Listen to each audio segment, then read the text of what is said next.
സിന് കറിവേപ്പിലിൻ്റെ മരം കാണിച്ചു കൊടുക്കണം. ഞാൻ എപ്പോഴും കൂട്ടിക്കൊണ്ട് പക്ഷെ അവളെ കാണലില്ല.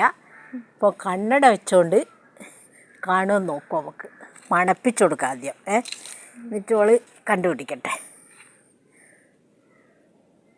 ഞാൻ 2 ചപ്പ് പറിച്ചിട്ട് ഇഞ്ചി എടുത്ത് തരും. ഏത് ചപ്പാണോ കറിവേപ്പില അത് കാണിച്ചു തരണം. 1 ചപ്പിതാ മണക്ക്, 1 ചപ്പിതാ ഇതാ ഇത് മണക്ക്. എന്നിട്ട് ഏതാ കറിവേപ്പില നോക്ക്. അതാണോ? എന്താ കറിവേപ്പില? നിങ്ങൾ കറിവേപ്പില കറിവില്ല. അത് ഇതൊരു തൈ, ഒരു ചെടി, ഇതുവരെ അല്ല.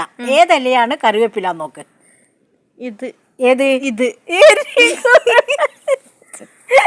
കണ്ടുപിടിച്ച ഇതെങ്ങനെ പിടിക്ക്? ഇതാ ഇത്. അത് വേറെ ചപ്പുല. ഇപ്പൊ ഇതാന്ന് മനസ്സിലായില്ലേ കറിവേപ്പില? ഇതൊന്നും കറിവേപ്പില. ഇതാ അതിന്റെ മരം ഉണ്ടാ. അവിടുന്ന് അമ്മ പറിച്ചോണ്ടിരുത്ത്. ഇതാ കറിവേപ്പിലേന്റെ മരം.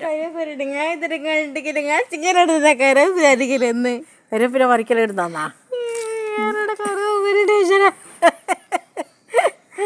ഇതെല്ലാം ആപ്പരും നാരായണി എടുത്തി നട്ടതാ. ഇതെല്ലാം കാണിക്കുന്നുണ്ടാലാരംഭിക്കുന്നത് ഞാളടുത്തല്ലേ തെറ്റിദ്ധരിക്കറേ. ഞാളിപ്പം നിൽക്കുന്ന ആപ്പൻ്റെ വീട്ടിലുള്ളതാന്നേ. ഇത് ഈ വീട് കണ്ടിട്ടൊന്നും നിങ്ങൾ ഞാളതാന്ന് വിചാരിക്കറേ.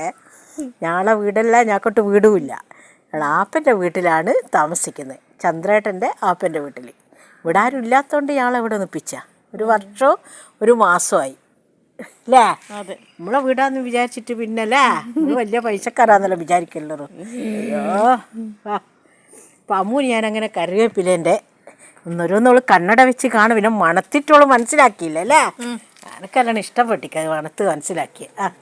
കുടിക്കാണ്ട് കോരി ഇവിടെ എന്നും കൂടി ഉണ്ട്. ഒരു തൈയും കൂടി ഉണ്ട് ഇവിടെ.